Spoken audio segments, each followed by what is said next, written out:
Paz e bem, pessoal, tudo bem? Estamos de volta e vamos conversar mais um pouco sobre a mística franciscana. Esse é o terceiro vídeo, então, se você não acompanhou os outros, estamos conversando sobre o Testamento de São Francisco. Então, e a partir do olhar da mística. Então, hoje nós vamos ver esse testamento, ele é dividido, né, semelhante à Bíblia, por números, né, como se fosse versículos. Então vamos hoje a partir do número 6. Nós vimos no último vídeo como que o Senhor deu a Francisco tanto amor às igrejas, que onde ele via uma cruz, uma igreja, ele dizia: nós adoramos Santíssimo Senhor Jesus Cristo, né? Santíssimo não, é melhor dizendo, nós adoramos Senhor Jesus Cristo, né? Depois isso foi acrescentado para nós adoramos Santíssimo Senhor Jesus Cristo quando se está na capela diante do Santíssimo Sacramento ali. Então as orações franciscanas sempre começam com esta pequena adoração, né? Quando está dentro da capela, nós adoramos Santíssimo Senhor Jesus Cristo. E aqui o Testamento nos fala que todas as vezes que Francisco estava diante de uma cruz, diante das igrejas, ele dizia: nós adoramos Senhor Jesus Cristo aqui em todas as vossas igrejas que estão no mundo inteiro. E vos bendizemos, porque pela vossa santa cruz remistes o mundo. Bom, isso foi, a gente parou em número 4, número 5, agora vamos no número 6, que ele vai falar da importância dos ministros ordenados, dos sacerdotes. Lembrando, né, você que é admirador de Francisco e talvez não saiba, Francisco não foi padre, tá? Ele foi um irmão, ele não optou e não quis, né? Ser um clérigo no sentido de pertencer à hierarquia da igreja, de ser um ministro ordenado, né? Quando eu digo hierarquia, estou dizendo nesse sentido de ordens, né? Tá bom? Então vamos ver o número 6 do testamento. Depois o Senhor me deu e me dá tanta fé nos sacerdotes que vive segundo a forma da Santa Igreja Romana, por causa de suas ordens, que, mesmo se me perseguissem, quero recorrer a eles. O reconhecimento de Francisco em relação à Igreja, aos ministérios. Mas vamos pegar bem no início desse número 6. O Senhor deu a mim, me deu e me dá. Essa ação de Deus que nós falávamos nos outros vídeos. A concepção franciscana, clariana, a vocação, o chamado como desejo, manifestação de Deus primeiro. Sempre lembrar disso, os dons é dele, né? Não é nosso. Isso vai ficar claro em todos os textos franciscanos. Esta é a base, né? Por isso que a gente não pode confundir achando que nós somos aí a centralidade das coisas, como nós dizíamos, né, em outro momento. Então ele me dá tanta fé nos sacerdotes que vive segundo a forma da Santa Igreja Romana. Vamos lembrar que no tempo de Francisco nós tínhamos grupos heréticos, né, que não aceitava a igreja, que não reconhecia os sacramentos, que não queriam saber de sacerdotes, né? Então nós tínhamos os cátaros que não reconheciam nenhum dos sacramentos, outros grupos, né, também que ou indivíduos que queriam até mesmo agir com violência em relação aos padres, né? E aí Francisco deixa isso claro aqui, né? Que ele recorria a eles. Mas por quê? Né? Por eles mesmos. É isso que a gente tem que entender e começar a perceber que não é o ministro por ele mesmo, mas é a graça dada por Deus à igreja, né? Então Francisco percebe isto, por isso que ele fala que vive segundo a forma da igreja romana. Então ele percebe que essa graça perpassa e se faz presente nesses ministros. Por causa de suas ordens, que mesmo se me perseguissem, quero recorrer a eles. Porque nós devemos também entender que o grupo de Francisco pequeno no início, né, lembrando de toda essa caminhada inicial, porque aqui ele está falando do início da caminhada, né? O Senhor deu a mim, depois, como eu estava em pecado, demorei, né, a ir até os leprosos. E Francisco está lembrando da sua caminhada inicial. Então aqui nós percebemos que na pregação de Francisco e seus companheiros, em alguns lugares, inicialmente não eram acolhidos, né, vamos dizer assim. Depois que um certo número de frades, eles eram suspeitos, né? Será que são heréticos? Estão, né? Eles, como eles usavam também umas roupas muito assim vis, né? Então eles acabavam sendo tidos como doidos, mendigos, né? Então isso levou certas perseguições, não aceitação. Mas mesmo assim, se sacerdotes ou bispos estavam ainda não reconheciam a eles, né, não perseguiam, mesmo assim Francisco diz, ó, se isso acontecer, recorram a eles, sejam obedientes, ou seja, se não é para pregar, não pregue, né? Eles, vamos dizer, quem o responsável por aquela região, seja um bispo ou seja um padre numa paróquia, seja obediente, né? Se for para não pregar, não pregue, mas vá atrás do sacramento, né? Vá atrás da Eucaristia, vá atrás da confissão, que nesse período aqui vai começar, né? A exigência de confessar pelo menos uma vez por ano. E se tivesse tanta sabedoria quanto teve Salomão e encontrasse sacerdotes pobrezinhos deste mundo nas paróquias onde moram, não quero pregar além da vontade deles. Mesmo que Francisco, ele vai dizer comparando Salomão, mesmo que eu tivesse a sabedoria de Salomão, eu não quero pregar fora da obediência. A questão da obediência, né? Francisco tem isso muito claro. E aqui a gente falando de mística, dentro dessa abordagem, o que é obediência? Vai dizer, né? Não quero pregar além da vontade deles, ou seja, ser obediente a eles. O que é obediência? Obediência é simplesmente obedecer aquilo que alguém me disse? Vamos com calma.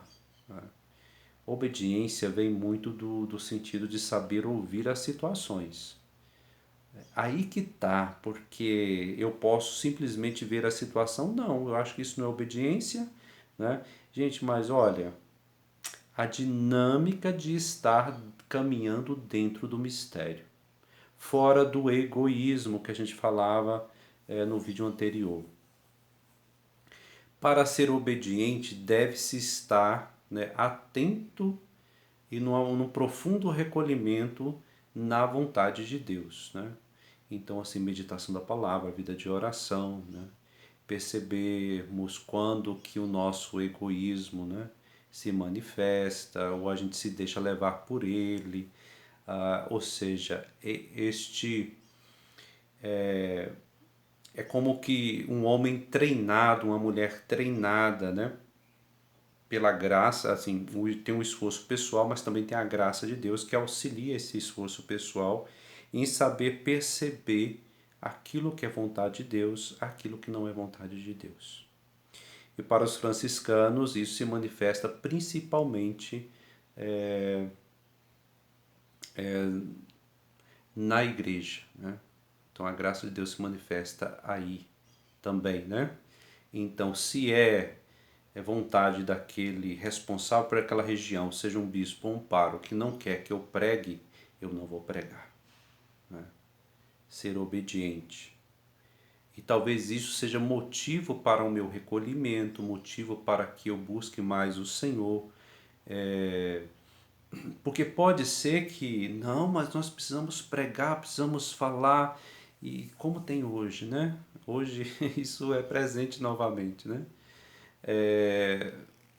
Desobediência, né? Não, o pároco falou tal coisa, o bispo falou, mas eu acho outra coisa e vou fazer outra coisa, né? Parece que a nossa autoridade está no WhatsApp hoje. É este mistério de Deus que perpassa a igreja. Francisco tem isso claro para ele. Os primeiros franciscanos, Francisco está claro para ele. Obediência. Infelizmente, e a gente tem que ser bem claro hoje, a gente aqui não podemos, né, nos enganar. Infelizmente, até mesmo alguns que são admiradores de Francisco, né, às vezes estão caminhando dentro de congregações, dentro da UFS, às vezes corre esse grave erro de desobediência, né, aos responsáveis locais, né, da pastoral, da vida pastoral. É uma coisa que precisa ser corrigida com urgência, né, que é e aí vai no voto de obediência, né, vai direto lá no primeiro capítulo da regra, e algumas pessoas relativizam isso, né. Então a mística franciscana não é simplesmente essa busca pessoal intimista que nós falávamos, mas é uma concretude, né, que leva toda essa presença da igreja, do ministério sacerdotal, da celebração da Eucaristia, está tudo relacionado, porque a mística ela não despreza a vida cotidiana, pelo contrário, ela assume a vida cotidiana dentro daquilo que a igreja nos propõe. A gente tomar muito cuidado, não tem como correr, gente, né? Como diz, lembrando da poeta Adélia Prado, gente, a vida cotidiana, né? Aí que está o mistério, né? Ela fala, né? Essa poeta, a vidinha, mas a vidinha no sentido que ela é assumida na sua concretude, integridade, seja nas coisas simples, mais simples do dia a dia, como lavar uma louça, escamar um peixe, né? Pregando ou cuidando da horta, deve ser a mesma postura, né? Esse acolhimento e realização das coisas simples. É justamente aí que está a mística. Tem uma grandiosidade que perpassa todas as coisas. Mesmo esses homens sacerdotes, pecadores, né? Como todos os seres humanos, né? Que está nessa condição que nós falávamos, né? Condição de pecado, nessa condição da natureza humana que precisa de resgate. O sacerdote também, o frei também, a irmã também, você também, todos nós precisamos do resgate, da cura de Deus, da salvação de Deus, né? Da remissão. Então, mesmo que Francisco, né, ele aí fala, mesmo que nós tenhamos a sabedoria, o entendimento, eu estudei, eu sei como fazer igreja, eu sei, mesmo nessa situação, eu não quero ser desobediente.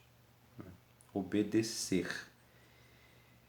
Mesmo que encontrasse sendo inteligentíssimo, fiz mestrado, doutorado, eu sei de catequese, né? Eu sei de missiologia, e, né? Mesmo que eu esteja num território de um sacerdote, de um pároco, de um bispo, simples, pobrezinhos, eu não quero agir sem a vontade deles. Prestar atenção nisso, né? Mesmo que nos pareça melhor fazer outra coisa, obedeça. E a eles e a todos os outros quero temer, amar e honrar como meus senhores. Gente, isso para nós hoje, na nossa mentalidade contemporânea, é um desaforo, né? De ler esse trecho. Francisco é um homem medieval, não é mais isso, a vida não é mais assim, né? Aí começa todo um discurso para justificar a minha desobediência. E neles não quero considerar pecado. Aqui é uma coisa que nós devemos conversar, para a gente deixar muito claro, principalmente para você que é admirador de Francisco, para a gente não confundir as coisas. Francisco, em honrando, né, ali, em amando os sacerdotes, não quer dizer que ele está endeusando, né, a pessoa em si. Né? Não. Isso também não quer dizer que então ele vai desrespeitar. Também não. Né? Mas neles, eu não quero considerar o pecado primeiro, mas neles eu vejo, eu diviso o Filho de Deus. Então neles perpassa e está a graça de Deus. Também, se a gente fosse estender isso, podemos falar dos leprosos, dos pobres, né, daqueles que mais sofrem, está o sofredor, está o Cristo crucificado. Aqui está o Cristo pastor, o Cristo ministro, aquele que lava os pés. Porque, e assim Francisco faz, por quê? Nada vejo corporalmente do próprio Altíssimo Filho de Deus neste mundo, senão seu santíssimo corpo e seu santíssimo sangue, que eles, os sacerdotes, recebem, somente eles ministram aos outros alimento espiritual, alimento que nos amadurece, as suas palavras, as ações os concretas, os símbolos, os ritos, né? É presença de Deus. Né? Isso nos remete e nos traz a vivência dessa graça. Então, os sacerdotes, mesmo que estejam em pecado, eu não quero olhar e julgá-los, ou seja, condená-los, mas eu quero ver, mesmo assim, neles a ação de Deus. Isso não quer dizer que nós vamos fechar os nossos olhos em situações graves, né? Não. Mas percebermos que a gente não pode, vamos dizer assim, não saber ouvir ou não saber ver a situação, a graça que está acontecendo ali. Pois se a gente for considerar só os santos que podem, nossa, que celebram, que preside, aliás, uma celebração eucarística. Gente, convenhamos, não existe essa pessoa. Né? Por quê? Imaculada?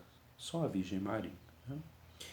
Então, assim, essa talvez um certo romantismo em cima da figura do sacerdote, que a gente precisa, vamos dizer, dar uma limpada, né? A nossa tendência é endeusar, né? Ou às vezes até fazer mesmo uma idolatria, né? Não, o sacerdote tem um papel e precisamos cuidar deles, rezar por eles, ajudá-los. Às vezes também, em certas situações, também tem uma conversa, chamar a atenção em particular, isso também faz parte desse processo. Né? Respeitar e não olhar os pecados deles não quer dizer que a gente de repente não possa corrigi-los fraternalmente, né? Dar um conselho. Frei, talvez não seja bom isso, ou padre, talvez, né? Será que o senhor, né? Será que isso não causaria um problema na comunidade? Isso pode ser feito, não sei nenhum problema, mas na caridade, né? E sem deixar de ver a ação de Deus que perpassa a parte deles. Ou seja, eu, presbítero, você da UFS, você religiosa, você jovem, quando estamos todos juntos numa assembleia, eu como presidente, você como leigo, como religiosa, todos nós estamos voltados com o nosso coração para Deus. É assim, a centralidade é Deus, né? A centralidade é a ação de Deus. Cada um no seu ministério e cada um procurando a remissão dos pecados em Jesus Cristo. Ou seja, no caminho de salvação, no caminho de proximidade do coração de Deus que vai sanando, vai curando, vai sanando a nossa condição. Por isso que Francisco, ele não, a centralidade é Deus, então não existe maiores ou menores. Quando ele fala aqui do sacerdote que quer honrar, não quer dizer que está simplesmente colocando eles no sentido de semideuses, mas a tamanha graça que passa por meio deles e o tamanho, a importância do ministério que eles têm, né? Então, é isso que é a centralidade. Então, a centralidade parte de Deus, né? E não exatamente da pessoa em si. E assim faz, porque nada vejo corporalmente neste mundo a não ser o corpo e o santíssimo sangue de nosso Senhor. E esse santíssimo mistério quero honrar, venerar acima de todas as coisas e colocar em lugares preciosos. Então, aqui está totalmente relacionado o ministério sacerdotal com a questão do corpo e sangue de Cristo. Então, mesmo que as nossas igrejas sejam pequenas, pobres, né? Às vezes mais no interior, nos povoados, nas fazendas, elas jamais podem ser lugares sujos, feios, né? Tanto a palavra como o corpo do Senhor não pode ser guardado em qualquer lugar, né? Então os franciscanos sempre têm isso muito presente. A pobreza em Francisco não quer dizer sujeira, não quer dizer desleixo, mesmo que a capela, uma comunidade não tenha condições financeiras, aquilo que se tem que ser bonito, tem que ser limpo, tem que ser organizado, tem que ser belo aos olhos, né? Se é um lugar que só tem parede e pedra, que as paredes e as pedras sejam bem colocadas. Se o sacrário não pode ser todo dourado e esplendoroso, a reserva eucarística, onde vai deixar a reserva eucarística, que seja de madeira, mas que seja bonito e bem feito. Assim para guardar, né, tanto o corpo do Senhor, como também a gente vai ver depois, honrar as santíssimas palavras do Senhor. Bem, gente, é isso. A gente conversou um pouco nesse vídeo sobre, principalmente sobre o ministério sacerdotal e a importância dele para a caminhada cristã. A obediência à igreja, a obediência aos sacerdotes, aos bispos locais, nós comentávamos, né? É bom a gente rezar sobre isso e sermos mais obedientes. E nós só seremos obedientes a partir dessa visão que a gente está falando aqui da mística, na medida que estamos dentro deste mistério, dentro do coração de Deus. Senão a gente não vai entender o mistério, entender no sentido de viver, né? Senão a gente vai cair na desobediência facilmente e a gente vai achar que a gente tem a melhor proposta, né? Muito bem, gente, ó, paz e bem, né? Próximo vídeo nós vamos continuar aí e vamos falar um pouco sobre a importância da palavra de Deus para Francisco e também daqueles que ensinam a teologia. Paz e bem e até mais. Tchau.